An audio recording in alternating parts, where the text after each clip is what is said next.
All right, we are back. It's No Apologies on Beck, and the Virginia race is on. I know it, man. It's Are on. you checking in? I am.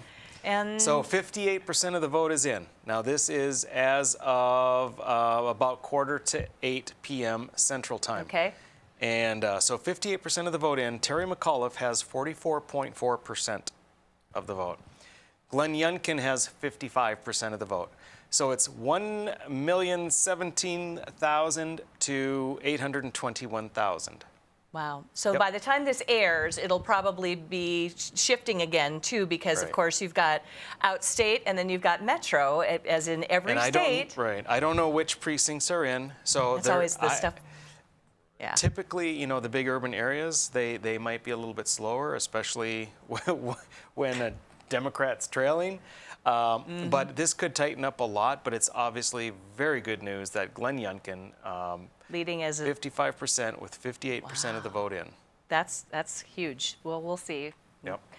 I do know, I did look, and I think it's the 15th when it's actually certified. So it could be 2 weeks yet before we truly know absolutely everything, because they've got to go through a lot of other ballots that come in, and they can come in by Friday and still be counted. So The just by the way, the election day votes, so the people that voted today, Youngkin has 61%. that makes sense. That The early in-person votes, Youngkin only has 46%, Yep. and the early mail-in votes, Youngkin only has 22%. Wow. So that's consistent once again that the Democrats Dems are out there with the early vote, and the Repubs tend to, we like to vote on the day. It's a thing. Right. It's a thing. we're traditionalists. We conserve Yes. tradition. Tradition, We conserve. I like that. So we have a Biden proclamation on National Child Abuse Prevention Month.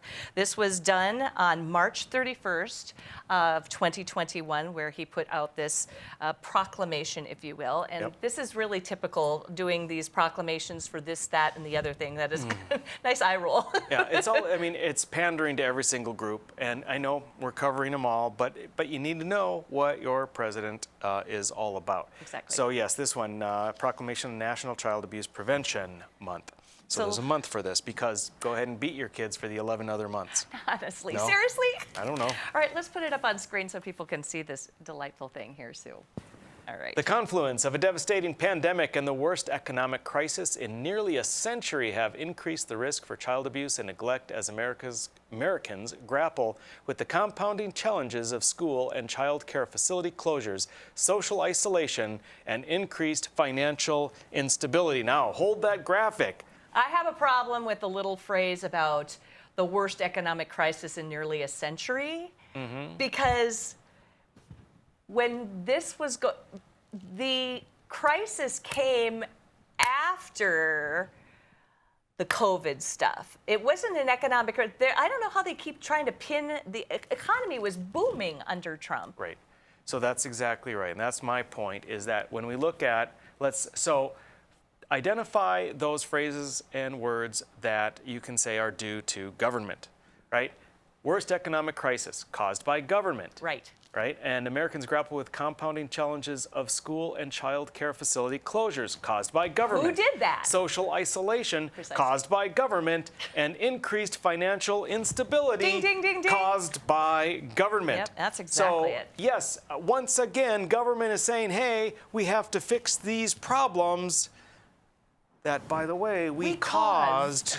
Nothing to see here. But if Every you just single get time. us to fix them, everything is going to be good. Pull up the next portion drives me of this crazy. proclamation, All if you will. It says, children and families of color who so often across our history have been underserved, marginalized, and adversely affected by persistent poverty and inequality face even greater adversity today as they disproportionately carry the burdens of the COVID-19 crisis. And again, we know over and over we go to the same things, and that's because these guys play the same old tunes. It's not so much that we are repetitious, but we have to address their repetition. And we have one thing. I would like clarification on the burden that is disproportionate, the COVID-19 burden that is disproportionate based on color. No, you're making that up. It doesn't exist. The other thing that we have said before as well, they talk about these marginalized communities, right? Yes. Now, the Democrats have been in control of these policies, and again, regardless, yes, I know Republicans have been in control over various periods of time since the 60s, but the overall policies, the war on poverty, as one example, all of these things have been moving forward in the direction that the Democrats, that the leftists want.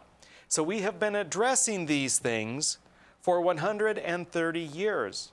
So why are they still a problem unless the prescription that government has, that the Biden administration has not worked and will not work? We have to recognize that if you've done it already and you've done it for this many years, it's not going to work now magically. Exactly. We have to move to something else. All right, let's take a look at one more here.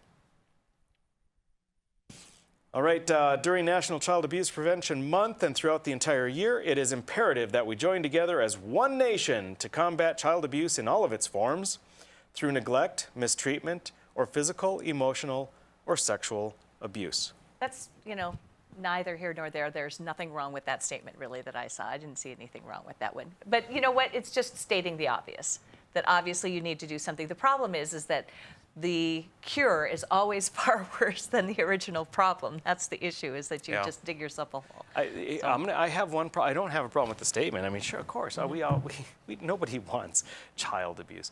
But the lack of attention to the policies that worsen this thing that they are trying to eradicate, child abuse. Well, and the other thing that kills me is they always go to another country and say, okay, we got to do this all over the world. No. Let's try to figure out how to fix our own ills in the country first. Right. Absolutely. But and the point that I'm getting to with regard to being inconsistent is Joe Biden and Kamala Harris basically have said to South America, to Central America, to the rest of the world, hey, listen, we want an open border. And what people in countries that are having dire economic times do is they send their children.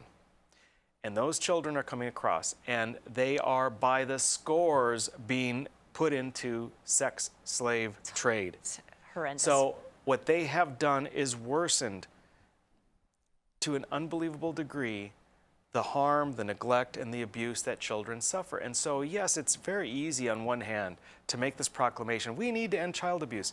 Well, then carry that forward in each of the things that you do.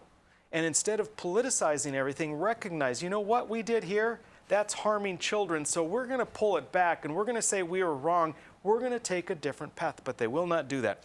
So they care much more about the optics of politics than they do truly about eradicating child abuse, and that's what I have a problem with.